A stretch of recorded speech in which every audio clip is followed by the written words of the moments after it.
This man wants to change the economy as we know it to solve the ills of society. I think he really might be onto something.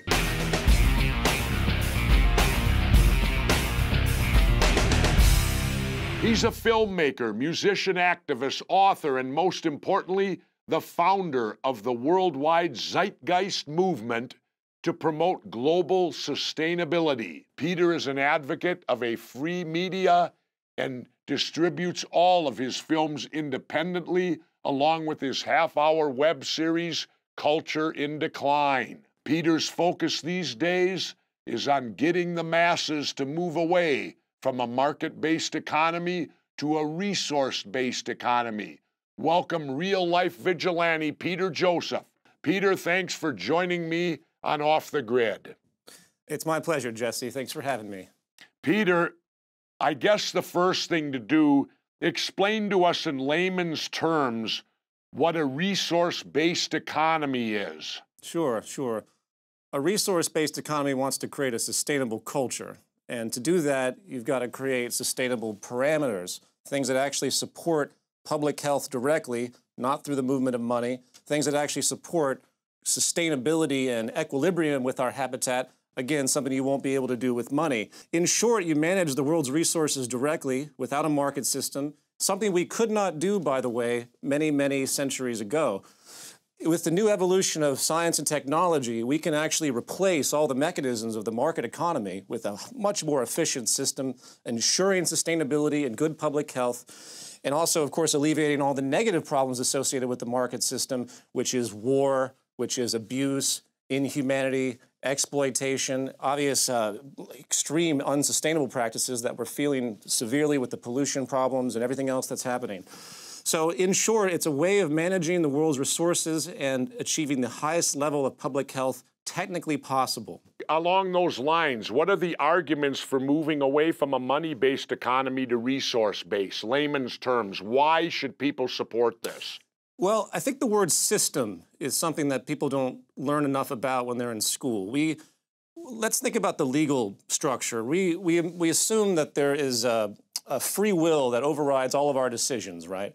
Where people that are born in poverty, even though they may have no options, we assume when they commit a crime that they do so on their own free will with no external pressures and no type of coercion. This is called localized thinking. Localized thinking is what dominates both the legal system and the economy. Free market economics says, well, you know, you're free to exchange. If you exchange money for something, that must mean that you want that. And it eliminates everything that actually coerces people into behavior.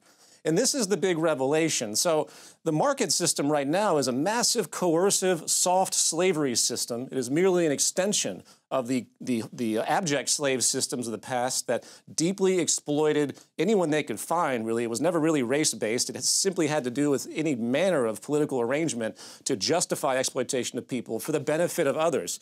So this warring system that's emerged has existed because we assume that we are actually independently oriented when we're actually oriented in a system structure. And this is profound because once you have a system structure, you immediately have to remove yourself as an individual actor and ask yourself what forces are happening on you to motivate you for a particular end. Modern sociological science, for example, has made it very clear that we are not free will organisms. We have massive influences that happen around us that coerce us literally into certain behaviors, into certain propensities. So when you take that worldview, you realize that you can't have a market system because it promotes the exact opposite behaviors that you want in a sustainable and humane society. Specifically, we'll divide it into two extremes. You have ecological sustainability, and then you have social sustainability. Ecological sustainability is something that we literally can't have based on the system structure of market economics because we live in a consumption world, right? Everyone wants to buy and sell and buy and sell. It doesn't matter how long a TV lasts. It's the turnover that matters. And in a world that's, has a finite resource amount and has all these pollution problems, we are not incentivized structurally by this system to want sustainability. In fact, if we really wanted to achieve efficiency and sustainability and conservation, we would see a dramatic loss in GDP across the world. So there's no structure for it in the system. And then there's the social stability, the humanity factor. We're seeing protests all across the world because of imbalance, inequity, I should say, the big 1% Occupy movement, anti-1% Occupy movement.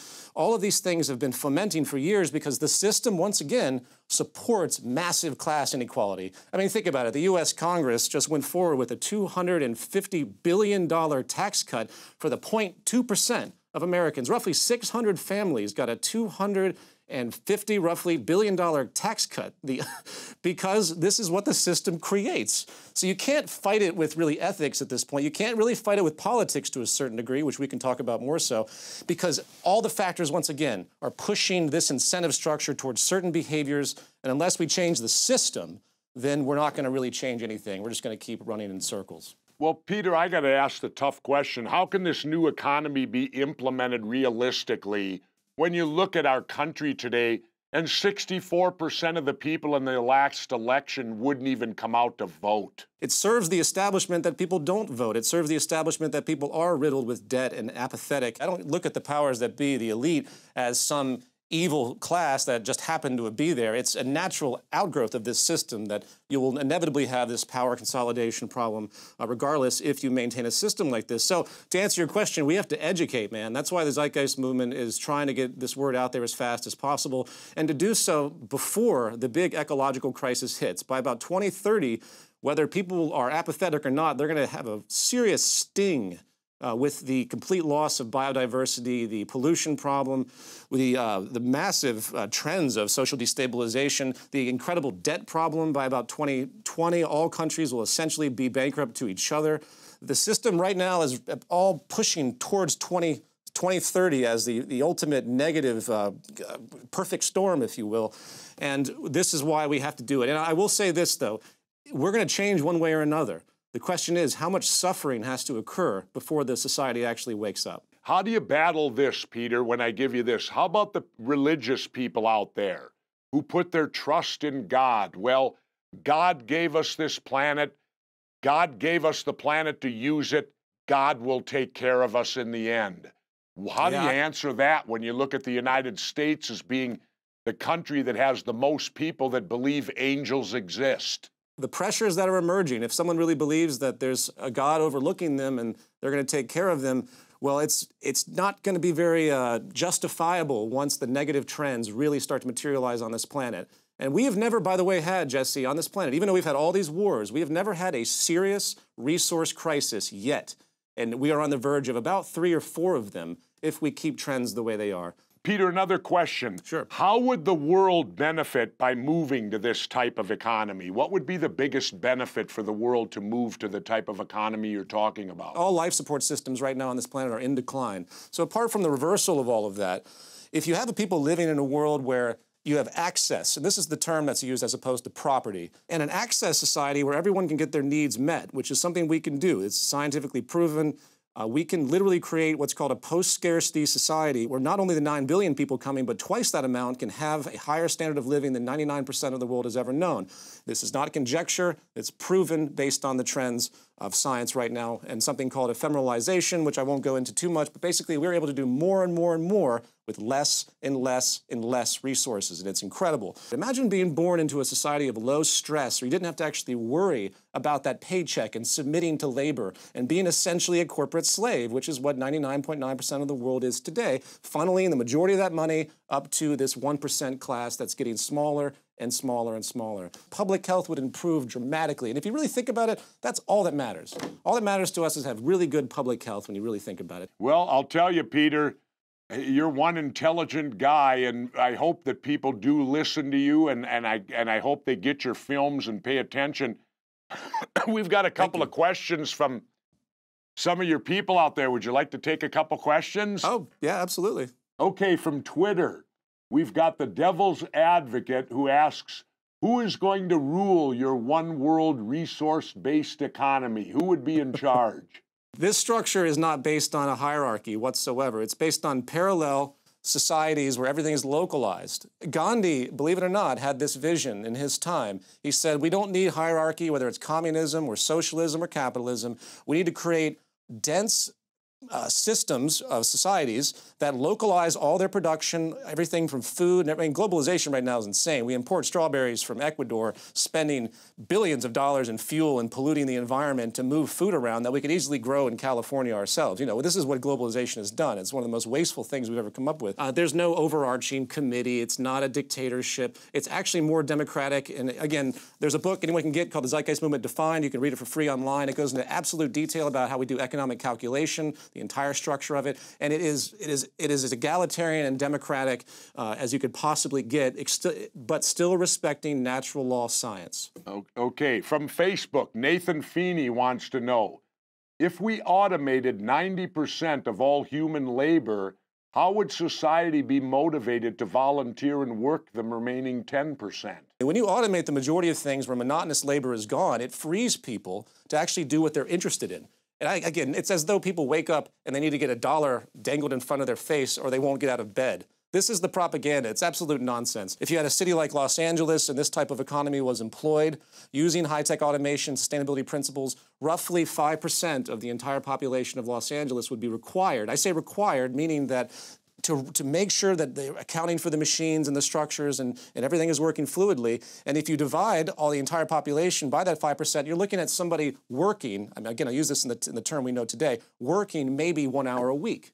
So it's a completely different value system. I mean, you don't go home and fight for minor chores, because you want to take care of your environment. We're trying to have people take care of the world, and I think people will want to do that. So Peter, what you're telling me is that I could work 1 hour a week and play golf the rest of the time? If you really wanted to, but I guarantee you, most people would really want to do something that would be thoughtful. Again, I know that people would like to think it's all vacation, and there probably could be a great deal of that. But our human drive comes from helping and community. And when you really break people down, you get rid of all the pressures, that's what people will do. If you took simply the people that volunteer for poverty and put them in the position of maintaining this society, you'd already have a 20-to-1 correlation. So you already have the people that are willing to do it. Finally, last question. Terry Zimmerman asks, what do we do right now to transition from the current debt, slavery, and social financial constraints? Some people are optimistic, yet still have no idea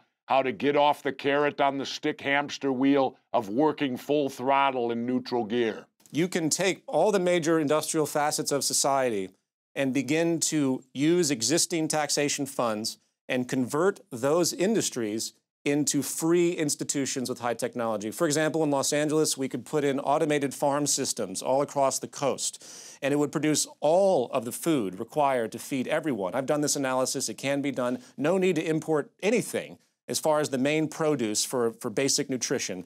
And you do that, you set it up, you automate it with advanced means, and you make it all free.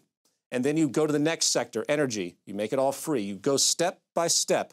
And of course, as you might imagine, if anyone attempted to do that, the big corporate establishment would flip out because you're affecting the entire flow of money and labor. So what you do to compensate for that is you provide universal minimum guaranteed income, and you balance the two. So everyone in society gets a basic income so they can support themselves with everything else they have to buy, while other resources continually are able to be provided free. Does that make sense? You just gradually do it, and eventually you'll end up with this system. Now, that's easier said than done, but that's as far as I think we can go right now. I look at it this way, Peter. If we're going to get this done, I guess I need to become the president at 2016 and bring you on board. Hey, I'd be right there. I'd be right there. No, I mean, seriously, it would require something that wild to happen. Probably. It probably would. That's a very long conversation. I have that conversation a lot, but... Okay. Well, Peter, I want to thank you for joining me on Off the Grid today. I mean, this is a concept that I had no idea of, but it's very interesting, and I look forward to seeing a resource-based economy go into effect. Maybe. Do you think it could happen in my lifetime? I'm 63. I really hope this change can happen within the next few decades in some pockets of the world. And once one country decides to really push forward, the chain reaction, I think, will commence. So it'll be like gay marriage? Maybe. Once it gets going and people realize that no one gets harmed by gay marriage, then it'll happen? I hope it could be that fluid, yeah. Okay, well, Peter, thank you again for joining me Off the Grid, and I look forward to watching you We'll keep in touch and I'll do what I can. What do you think, vigilant viewers? Think we should move away from the market economy model towards a resource-based model? Sound off on Ora.tv/offthegrid and tell me what you think of Peter Joseph's Zeitgeist movement.